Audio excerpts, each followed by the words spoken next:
secret police. This is the National Security Agency that is, of course, the subject of so much global controversy right now. The NSA gathering this intelligence to give to the apartheid regime. That's right. I mean, it was just absolutely routine. And you know, we have, this is all, maybe they would have done it anyway, but it was certainly in the Cold War context. I mean, there was, it's hard to remember now what a sort of lather people got into about, you know, the Soviet threat to the trade routes, and there was a naval base, African naval base, or there is one at Simonstown near the Cape, and there was, I remember, sort of the right, the defense lobby were continually going on about the terrible threat of the Soviets maybe getting hold of, you know, the Simonstown, seizing vital facilities. And it was an absolute, I mean, people, not surprised, well, people have sort of forgotten just what a Cold War battleground Southern Africa was. Not only did they turn over Mandela, but they had this very close relationship.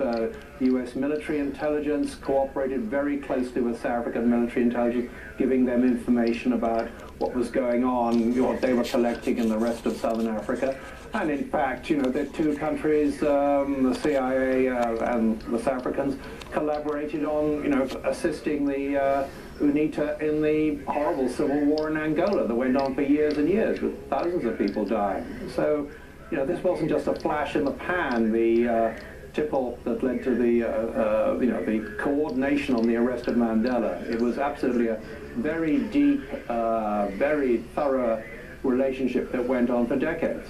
Well, in that vein, I wanted to ask you about the 1996 report by Jeff Stein and Salon that the CIA was involved in sabotaging the ANC for years. Stein quotes Mike Leach, a former South African intelligence operative who worked closely with the CIA, and Leach claimed that the CIA shared the recipe for a prussic acid, a, quote, clear compound which if inhaled would give a massive coronary. If a doctor's not looking for the acid, he'll put the cause of death down to natural causes.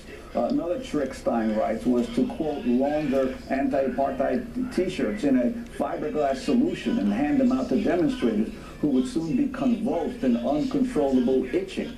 The CIA reportedly also offered training in bugging and wiretaps. Well, that's right. It shows that, you know, the agency that gave us the exploding cigar sent to Fidel Castro, or designed to be sent to Fidel Castro, you know, these sort of fascination with these rather puerile tricks, you know, went on. And yeah, well, consider, I never had the report that they actually did manage to give anyone a coronary or cause them frantic itching, but it was certainly, certainly in the scheme. I mean, there was, you know, the CIA, and the other side of it is, of course, the CIA was meanwhile spying on the South Africans, and, you know, had very good report on the, for instance, the South African nuclear program, and the collaboration, the very active collaboration of the Israelis in that program, which they fed back to Washington, when of course nothing was ever done about it. You know, they knew perfectly well what was going on, but no action was ever taken. Andrew Coburn, you write in your 1986 piece that the clause in the new law, the comprehensive anti-sanctions, the comprehensive anti-apartheid, you know, sanctions bill that was introduced by Ron Dellums, the clause in it exempted intelligence cooperation from sanctions. That's very important.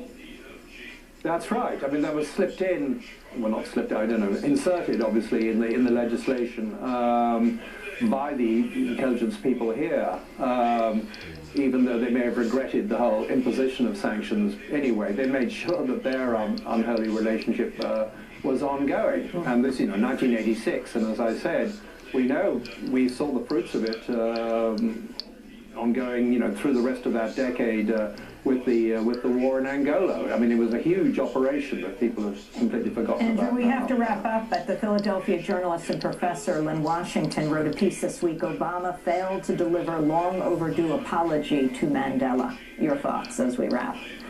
Well, I think, yeah, he did, certainly, and it would be nice if, you know, there was some acknowledgement of just